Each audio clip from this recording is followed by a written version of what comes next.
नमस्कार दोस्तों, अभी हम टॉपिक नंबर 11 से स्टार्ट करने जा रहे हैं। अभी पढ़ेंगे संविधान का भाग 2। राज्य के नीति निर्देशक सिद्धांत। राज्य के नीति निर्देशक सिद्धांत का वर्णन संविधान के भाग 4 में है। अनुच्छेद 36 से 51 तक किया गया है। इसकी प्रेरणा आयरलैंड के संविधान से मिली है। इसे न्यायालय द्वारा लागू नहीं किया जा सकता है, यानी इसे वैधानिक शक्ति प्राप्त नहीं है, किंतु फिर भी इस भाग में अधिकथित तत्व देश के शासन में मूलभूत और विधि बनाने में इन तत्वों को लागू करना राज्य का कर्तव्य होगा। यानी भारतीय संविधान के अनुसार राज्य का नीति निर्देशक तत्व शासन के लिए आधारभूत है। डॉक्टर भीमराव अम्बेडकर ने राज्य की नीति निर्देशक तत्व को भारत के संविधान की अनूठी विशेषता कहा है। भारत के संविधान में कल्याणकारी राज्य की संकल्पना का समावेश राज्य की नीति निर्देशक तत्वों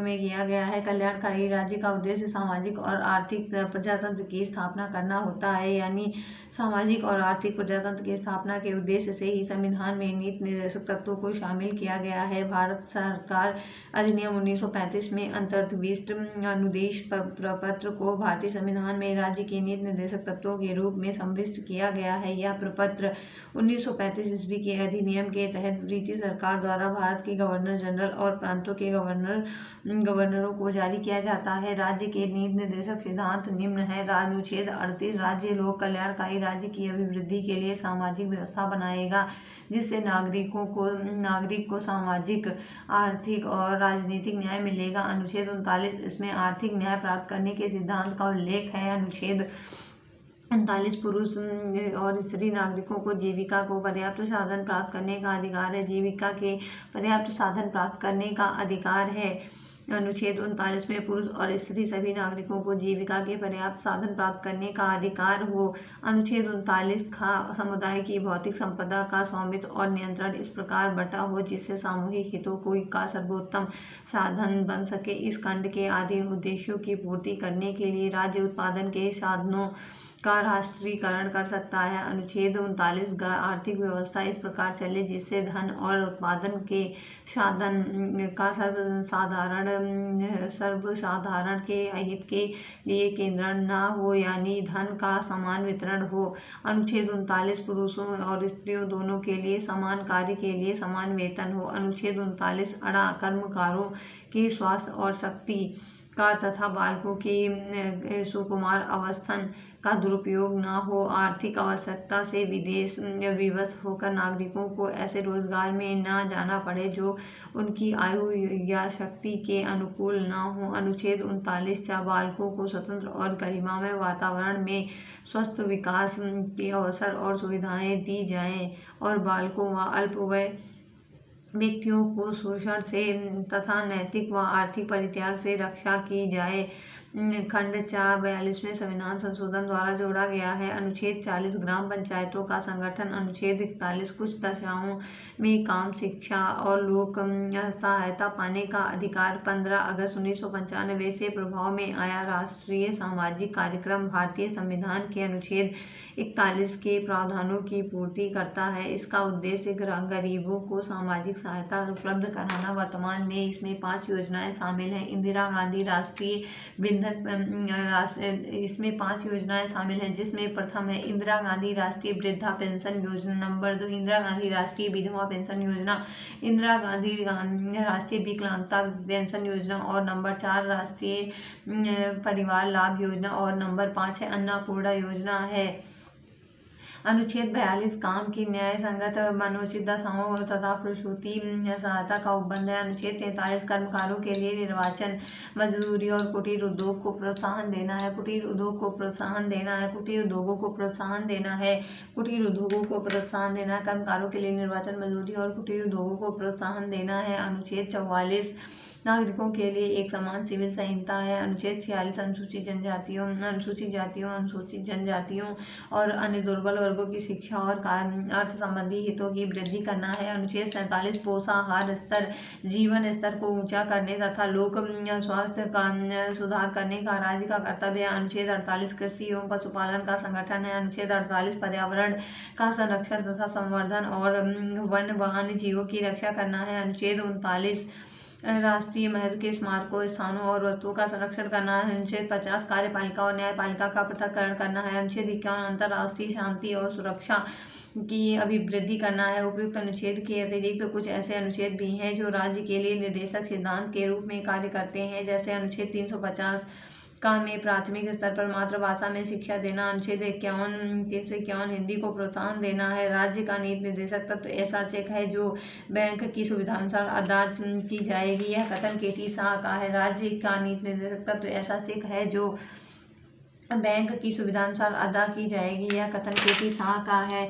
मौलिक अधिकारों और नीति निर्देशक सिद्धांतों में अंतर बताइए। नीति निर्देशक सिद्धांत यह आयरलैंड के संविधान से लिया गया है और मौलिक अधिकार यह यूएसए के संविधान से लिया गया है। इसका निर्माण संविधान के भाग 4 में किया गया है। इसका निर्माण संविधान के भाग 3 में किया गया है और नीति निर्देशक सिद्धांत इसे लागू करने के लिए न्यायालय नहीं जाया जा सकता है। मौलिक अधिकारों को लागू करने के लिए न्यायालय में शरण ले सकते हैं। यह नीति निर्देशक तत्व समाज की भलाई के लिए है और मौलिक अधिकार व्यक्ति के अधिकार की भलाई के लिए है। इसके नीति निर्देशक सिद्धांत के पीछे राजनीतिक मान्यता है और मौलिक अधिकारों के पीछे कानूनी मान्यता है।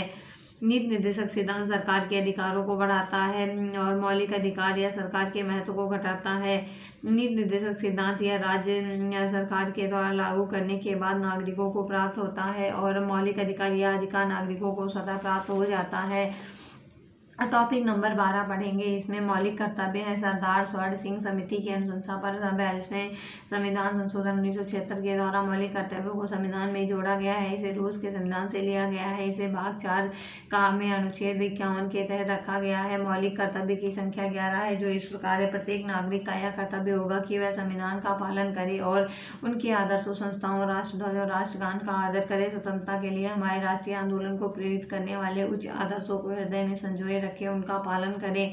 भारत की प्रभुता, एकता, अखंडता की रक्षा करे और उसे अक्षुण्ण बनाए रखे। देश की रक्षा करे। भारत के सभी लोगों में समरसता और मातृत्व समान भ्रातृत्व की भावना का निर्माण करें। हमारी सांस्कृतिक संस्कृति की गौरवशाली परंपरा के महत्व को समझे और उसका परिरक्षण करें। प्राकृतिक पर्यावरण की रक्षा और उनका संवर्धन करें। वैज्ञानिक दृष्टिकोण और ज्ञानार्जन की भावना का विकास करें। सार्वजनिक संपत्ति को सुरक्षित रखें। व्यक्तिगत और सामूहिक गतिविधियों के सभी क्षेत्रों को उत्कर्ष की ओर बढ़ने का सतत प्रयास करें। माता पिता या संरक्षक द्वारा 6 से 14 वर्ष के बच्चों हेतु प्राथमिक शिक्षा प्रदान करना। 86वां संविधान संशोधन है। भारत की संप्रभुता, एकता और अखंडता को सुनिश्चित तथा संरक्षित करने का भाव मौलिक कर्तव्य में ही निहित होता है। टॉपिक नंबर 13 में हम संघ कार्यपालिका पढ़ेंगे। संघ कार्यपालिका, संघीय कार्यपालिका पढ़ेंगे। 13 नंबर टॉपिक में भारतीय संघ की कार्यपालिका शक्ति राष्ट्रपति में निहित होती है। अनुच्छेद 53 है और भारत में संसदीय व्यवस्था को अपनाया गया है क्योंकि मंत्रिपरिषद लोकसभा के प्रति उत्तरदायी है। अतः राष्ट्रपति नाम मात्र की कार्यपालिका तथा प्रधानमंत्री व उसका मंत्रिमंडल वास्तविक कार्यपालिका है। राष्ट्रपति, अनुच्छेद 52, राष्ट्रपति देश का संवैधानिक प्रधान होता है। राष्ट्रपति भारत का प्रथम नागरिक कहलाता है। राष्ट्रपति पद की योग्यता, संविधान के अनुच्छेद 58 के अनुसार कोई भी व्यक्ति राष्ट्रपति होने के लिए तब योग्य होगा जब वह भारत का नागरिक हो और 35 वर्ष की आयु पूरी कर चुका हो, लोकसभा का सदस्य निर्वाचित किए जाने योग्य हो, चुनाव के समय लाभ का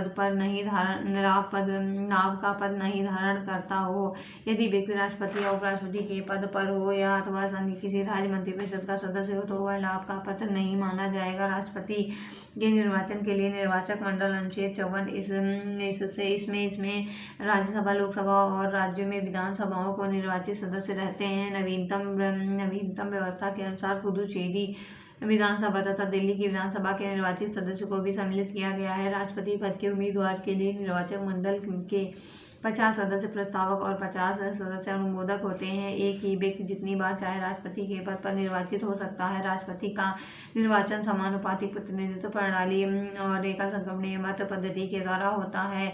अनुच्छेद 55, राष्ट्रपति के निर्वाचन से संबंधित विवादों का निपटारा उच्चतम न्यायालय द्वारा किया जाता है। निर्वाचन अवैध घोषित होने पर उसके द्वारा किए गए कार्य अवैध नहीं होते हैं। राष्ट्रपति अपने पद की ग्रहण की तिथि से 5 वर्ष की होने तक पद धारण करेगा। अपने पद की समाप्ति के बाद भी वह पद पर तब तक बना रहेगा जब तक उसका उत्तराधिकारी पद ग्रहण नहीं कर लेता है। अनुच्छेद 56 पद धारण करने से पूर्व राष्ट्रपति को एक निर्धारित प्रपत्र पर भारत के मुख्य न्यायाधीश अथवा उसकी अनुपस्थिति में उच्चतम न्यायालय के वरिष्ठतम न्यायाधीश के सम्मुख शपथ लेनी पड़ती है। अनुच्छेद 77 के 1 के अनुसार भारत सरकार की समस्त कार्यपालिका कार्रवाई राष्ट्रपति के नाम से हुई कही जा सकती है। अनुच्छेद 77(3) के अनुसार राष्ट्रपति भारत सरकार का कार्य अधिक सुविधाजनक किए जाने के लिए मंत्रियों में उप कार्यपालिका के आवंटन के लिए नियम बनाएगा। भारत के राष्ट्रपति हम पढ़ेंगे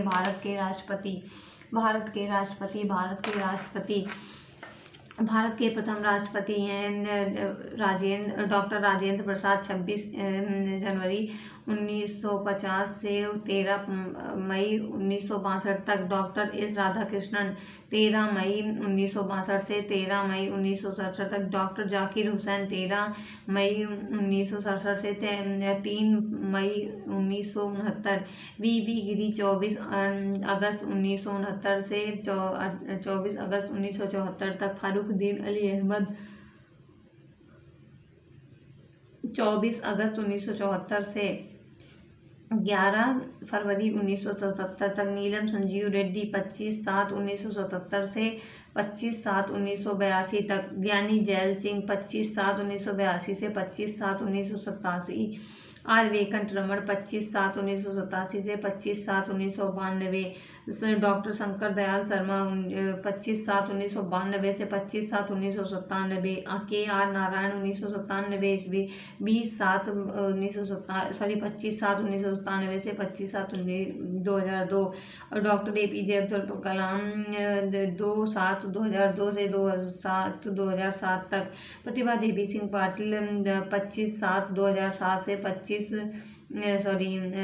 7/2007 से 25/7/2012 तक। प्रणब मुखर्जी। 25/7/2012 से 25/7/2017 तक। और रामनाथ कोविंद। 25/7/2017 से 25/7/2022 तक।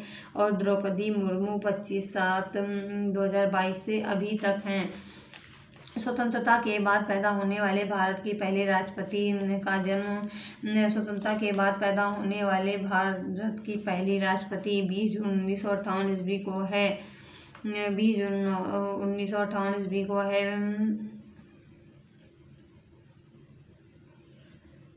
बीबी गिरी। 3 मई 1969 ईस्वी से जुलाई 1969 ईस्वी तक। न्यायमूर्ति मोहम्मद हिदायतुल्लाह। 20 जुलाई 1969 ईस्वी से 20 अगस्त 1969 तक।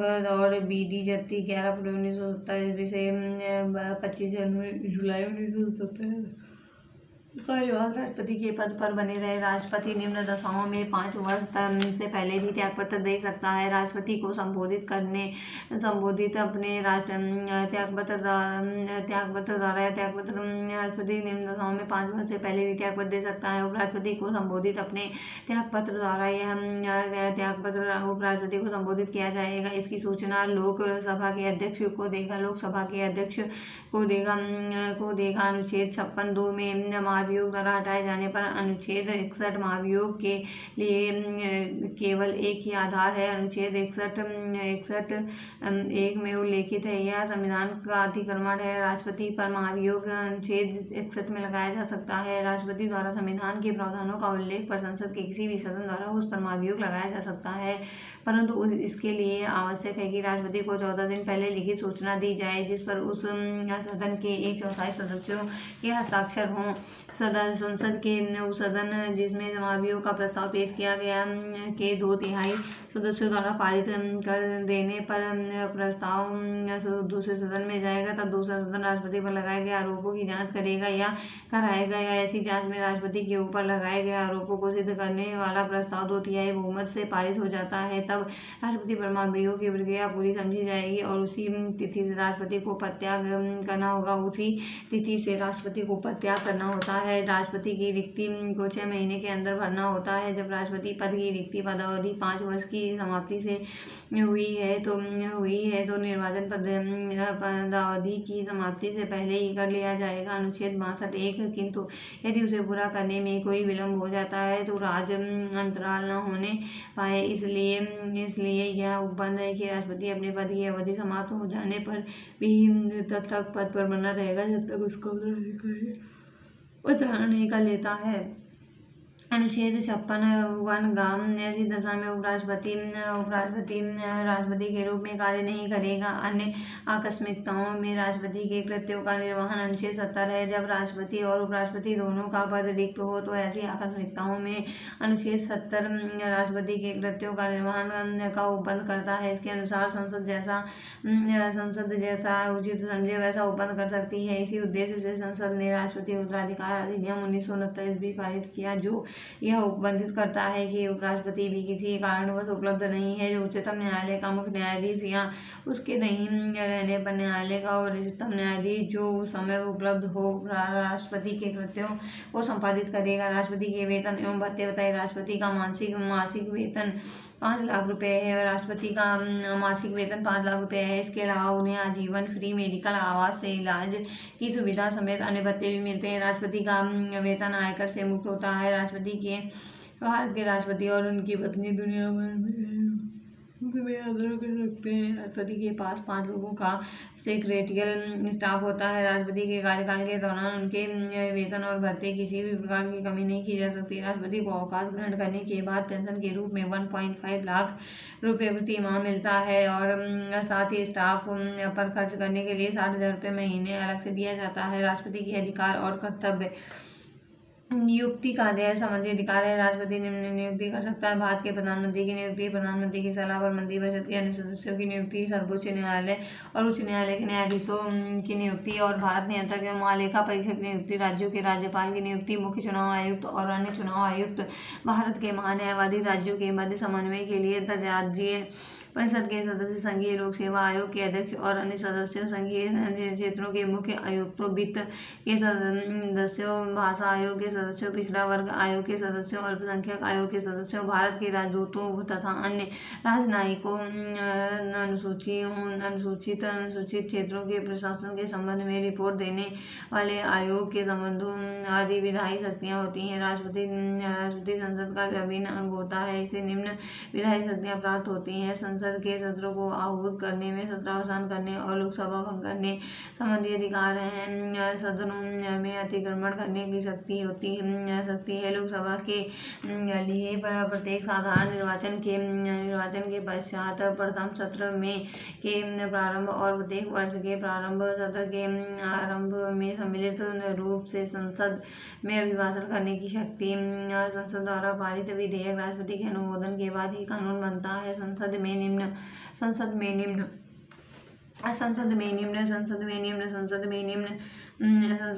विधेयकों को पेश करने के लिए राष्ट्रपति की नियुक्ति पूर्व सहमति आवश्यक होती है। नए राज्यों का निर्माण और वर्तमान राज्य के क्षेत्रों, सीमा और नामों में परिवर्तन संबंधी विधेयक होता है। धन विधेयक 1/10 संचित निधि में व्यय करने वाले अनुच्छेद 117(3) और ऐसे कराधान और जिसमें राज्य हित जुड़े हैं प्रभाव डालने पर विधेयक। राज्यों के बीच व्यापार, वाणिज्य और समागम का निर्बंधन लगाने वाले विधेयक। अनुच्छेद 304 यदि किसी साधारण विधेयक पर दोनों सदनों में कोई असहमति हो तो सुलझाने के लिए राष्ट्रपति दोनों सदनों की नियुक्ति बैठक बुला सकता है। किसी अनुदान की मांग भारत की सिफारिश पर की जाएगी, अन्यथा नहीं। अनुच्छेद 113(3) में संसद सदस्यों का मनोनयन का अधिकार होता है। राष्ट्रपति को लोकसभा के आंग्ल भारतीय समुदाय में व्यक्तियों के प्रतिनिधित्व होने पर उसे समुदाय के दोनों व्यक्तियों को मनोनीत, उसके समुदाय के दोनों व्यक्तियों को मनोनीत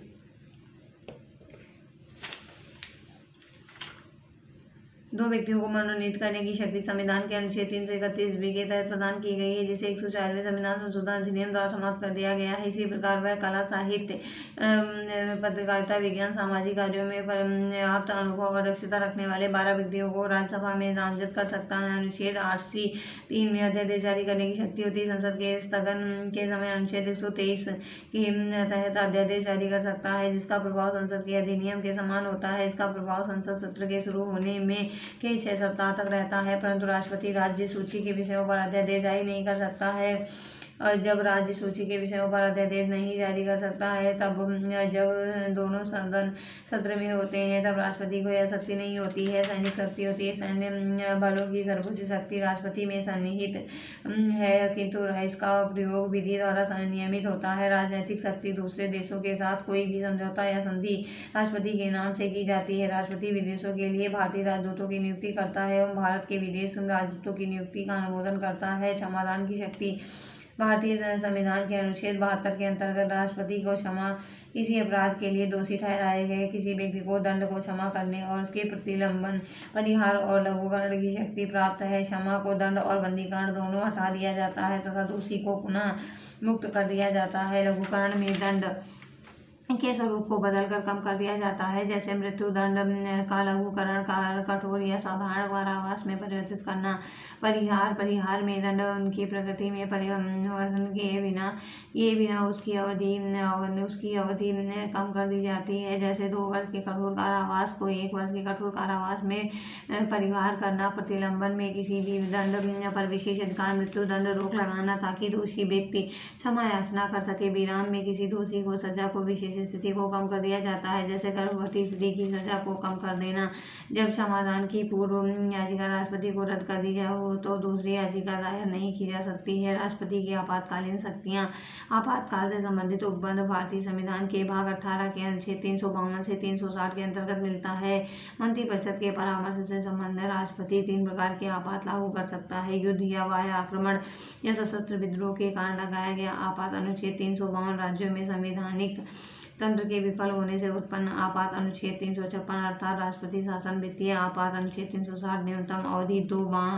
राष्ट्रपति किसी सार्वजनिक महत्व के प्रश्न पर उच्चतम न्यायालय से अनुच्छेद 143 के अधीन परामर्श ले सकता है, लेकिन यह परामर्श मानने के लिए बाध्य नहीं है। राष्ट्रपति की वीटो शक्ति।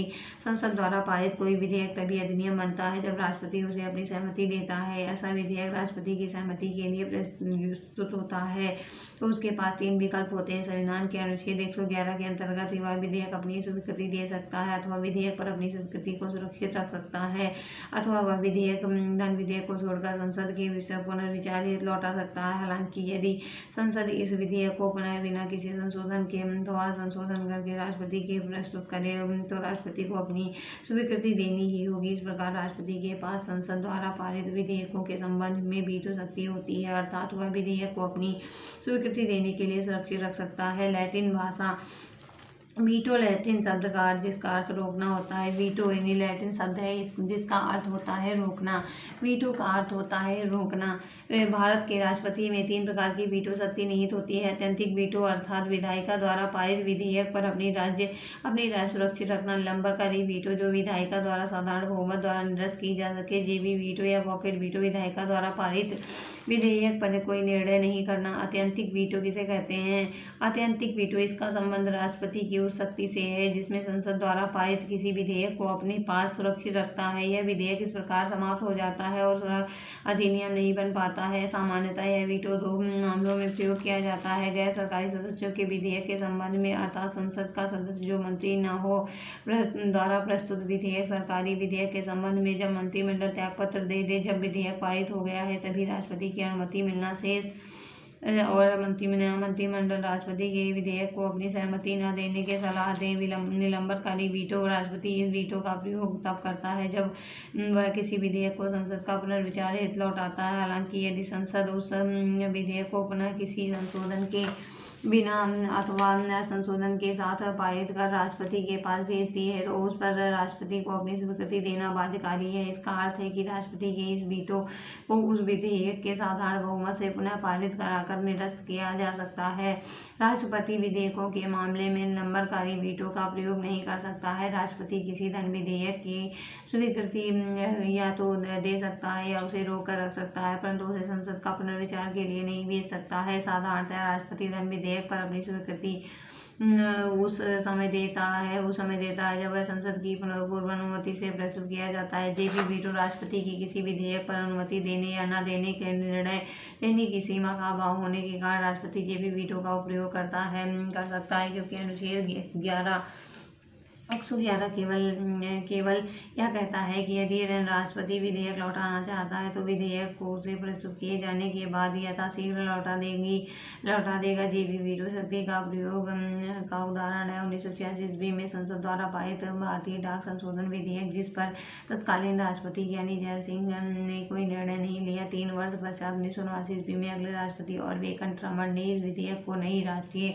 मोर्चा सरकार के पास पुनर्विचार हेतु भेजा, परंतु सरकार ने इसे रद्द करने का फैसला लिया। संविधान संशोधन से संबंधित अधिनियमों में राष्ट्रपति के पास कोई वीटो शक्ति नहीं है। 24वें संविधान संशोधन अधिनियम 1971 ईस्वी ने संविधान संशोधन विधेयक को राष्ट्रपति को अपनी स्वीकृति देने के लिए बाध्यकारी बना दिया है। राज्य विधायिका पर राष्ट्रपति का वीटो।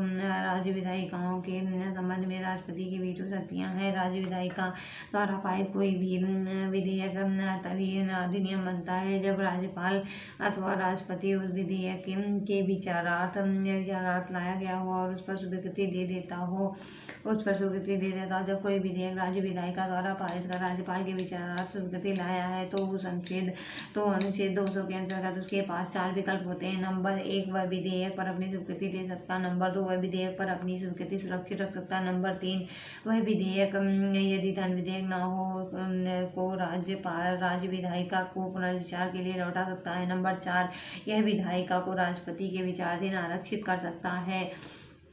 जब कोई विधेयक राज्यपाल द्वारा पारित के राष्ट्रपति के विचारार्थ आरक्षित किया जाता है तो राष्ट्रपति के पास 3 विकल्प अनुच्छेद 201 होते हैं। वह विधेयक पर अपनी स्वीकृति दे सकता है, अर्थात वह विधेयक पर अपनी स्वीकृति सुरक्षित रख सकता है, अर्थात वह राज्यपाल को निर्देश दे सकता है कि वह विधेयक यदि धन विधेयक नहीं है तो राज्य विधायिका के पास पुनर्विचार लौटा सकता है। यदि राज्य विधायिका किसी संशोधन के बिना संशोधन करके पुनः पारित राष्ट्रपति के पास भेजती है तो राष्ट्रपति उस पर अपनी स्वीकृति देने के लिए बाध्य नहीं है। इसका अर्थ है कि विधायिका राष्ट्रपति के वीटो को निरस्त नहीं कर सकती है। इसके अतिरिक्त संविधान में यह समय सीमा भी तय नहीं कर सकती है। राज्यपाल द्वारा राष्ट्रपति के विचारार्थ रखे विधेयक पर राष्ट्रपति कब तक अपना निर्णय दे, इस पर राष्ट्रपति विधेयकों पर अपनी जेबी वीटो का प्रयोग कर सकती है। राष्ट्रपति जेबी वीटो का प्रयोग कर सकती है। भारत के राष्ट्रपति के द्वारा संघ वित्त में सिफारिशों, नियंत्रक महालेखा परीक्षक के प्रतिवेदन और राष्ट्रीय अनुसूचित जाति आयोग और राष्ट्रीय जनजाति आयोग के प्रतिवेदन को संसद के पटल पर रखवाया जाता है।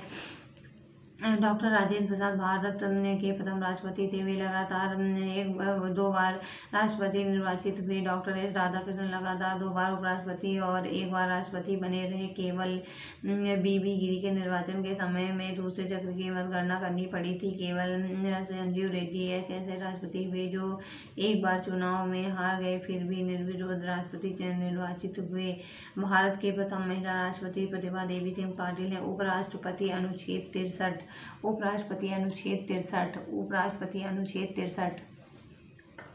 संविधान में उपराष्ट्रपति से संबंधित प्रावधान अमेरिका के संविधान से ग्रहण किया गया है। भारत का उपराष्ट्रपति सभा का प्रदेश सभापति होता है। अनुच्छेद 64 एवं अनुच्छेद 89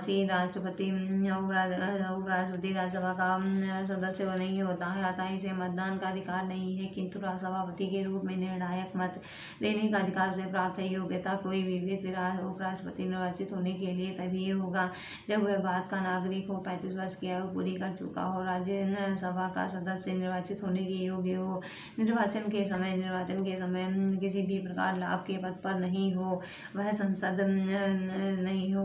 के किसी भी सदन या राज्य के विधानमंडल के किसी भी सदन का सदस्य नहीं हो सकता है। यदि ऐसा व्यक्ति उपराष्ट्रपति चुन निर्वाचित हो जाता है तो यह समझा जाएगा कि उसने उस मतदान का अपना स्थान पद ग्रहण की तारीख से रिक्त कर दिया है। उपराष्ट्रपति योग्यता। उपराष्ट्रपति की योग्यताएं। कोई भी व्यक्ति उपराष्ट्रपति निर्वाचित होने के लिए तभी योग्य होगा जब वह भारत का नागरिक हो, 35 वर्ष की आयु पूरी कर चुका हो और राज्य का सदस्य निर्वाचित होने के योग्य हो, निर्वाचन के समय किसी भी प्रकार के लाभ पद पर नहीं हो, वह संसद के किसी भी सदन या राज्य के विधानमंडल के किसी भी सदन का सदस्य नहीं हो सकता और यदि ऐसा व्यक्ति उपराष्ट्रपति निर्वाचित हो जाता है तो यह समझा जाएगा कि उसने उस सदन में अपना स्थान पद ग्रहण की तारीख से रिक्त कर दिया है। उपराष्ट्रपति के निर्वाचन के लिए निर्वाचक मंडल। अनुच्छेद 66। उपराष्ट्रपति का निर्वाचन संसद के दोनों सदनों के सदस्यों से मिलकर बनने वाले निर्वाचक गण के सदस्य द्वारा अनुपातिक प्रतिनिधित्व पद्धति के अनुसार एकल संक्रमणीय मत द्वारा होता है और ऐसे निर्वाचन में मतदान गुप्त होता है। संसद के दोनों सदनों में बनने वाले निर्वाचक गण से निर्वाचित एवं मनोनीत दोनों सदस्य शामिल होते हैं। उपराष्ट्रपति को अपना पद ग्रहण करने से पूर्व राष्ट्रपति अथवा उपराष्ट्रपति द्वारा नियुक्त की गई किसी व्यक्ति के समक्ष शपथ लेनी होती है। उपराष्ट्रपति की पदावधि। अनुच्छेद 67 में उपराष्ट्रपति पद ग्रहण करने की तारीख से 5 वर्ष की अवधि तक पद धारण करेगा, परंतु उपराष्ट्रपति को संबोधित अपने हस्ताक्षर सहित लेख द्वारा अपना पद त्याग सकता है। उपराष्ट्रपति राष्ट्रपति को संबोधित अपने हस्ताक्षर सहित लेख द्वारा अपना पद त्याग सकेगा। अनुच्छेद 67 में कहा गया उपराष्ट्रपति राज्यसभा के ऐसे संकल्प द्वारा अपने पद से हटाया जा सकेगा जिसे राज्यसभा के तत्कालीन व समस्त सदस्यों के बहुमत ने पारित किया है और जिससे लोकसभा सहमत है, किंतु इस खंड के प्रयोजन के लिए कोई संकल्प तब तक प्रस्तावित नहीं किया जाएगा जब तक कि वह संकल्प को प्रस्तावित करने के लिए आवश्यक आशय की कम से कम 14 दिन की सूचना न दे दी गई हो। अनुच्छेद 67 में कहा गया है और उपराष्ट्रपति अपने पद की अवधि समाप्त होने पर भी तब तक पद धारण करता रहेगा जब तक उसका उत्तराधिकारी अपना पद ग्रहण नहीं कर लेता है। अनुच्छेद 67 में कहा गया है और उपराष्ट्रपति के निर्वाचन से संबंधित विवादों का निपटारा भी राष्ट्रपति की तरह उच्चतम न्यायालय द्वारा किया जाएगा। निर्वाचन अवैध होने पर उसके द्वारा किए गए कार्य अवैध नहीं होते हैं। भारत के उपराष्ट्रपति। भारत के प्रथम उपराष्ट्रपति डॉक्टर राधाकृष्णन। इस राधाकृष्णन 1952 से 62 तक, डॉक्टर जाकिर हुसैन 1962 से 1967 तक, वी गिरी 1967 से 1969 तक, गोपाल स्वरूप पाठक 1969 से 1974, डी जत्ती 1974 से 1979, न्यायमूर्ति मोहम्मद हिदायतुल्लाह 1979 से 1984, आर वेंकट रमण 1984 से 1987, डॉक्टर शंकर दयाल शर्मा 1987 से 1992, के आर नारायण 1992 से 1997, कृष्णकांत 1997 से 2002, भैरव सिंह शेखावत 2000 से 2007, हामिद अंसारी 2007 से 2017, वेंकैया नायडू 2017 से 2020 और जगदीप धनखड़ 11/8/2022 से अब तक हैं। जगदीप धनखड़ 11/8/2022 से अब तक हैं। उपराष्ट्रपति बनने से पहले डॉक्टर एस राधाकृष्णन सोवियत संघ में राजदूत थे। उपराष्ट्रपति बनने से पहले डॉक्टर एस राधाकृष्णन सोवियत संघ में राष्ट्रीय राजदूत थे। राष्ट्रपति के पद खाली रहने पर उपराष्ट्रपति राष्ट्रपति की हैसियत से कार्य करता है। अनुच्छेद 65 उपराष्ट्रपति को राष्ट्रपति के रूप में कार्य करने की अधिकतम अवधि 6 महीने होती है। इस दौरान राष्ट्रपति का चुनाव करा लेना अनिवार्य होता है। राष्ट्रपति के रूप में कार्य करते समय उपराष्ट्रपति को राष्ट्रपति की सब शक्तियाँ, उन्मुक्तियाँ, उपलब्धियों, भत्तों और विशेष अधिकारों का अधिकार प्राप्त रहेगा। जिस किसी कालावधि में उपराष्ट्रपति राष्ट्रपति सभापति के रूप में कार्य करता है वह राज्यसभा के सभापति के पद कार्यों को नहीं करेगा और वह 97 के अधीन राज्यसभा के सभापति के वेतन या भत्ते का हकदार नहीं होगा। वेतन या भत्ते का हकदार नहीं होगा। वेतन या भत्ते का हकदार नहीं होगा। हम नेक्स्ट टॉपिक प्रधानमंत्री अगले वीडियो में पढ़ते हैं। तब तक के लिए राधे राधे।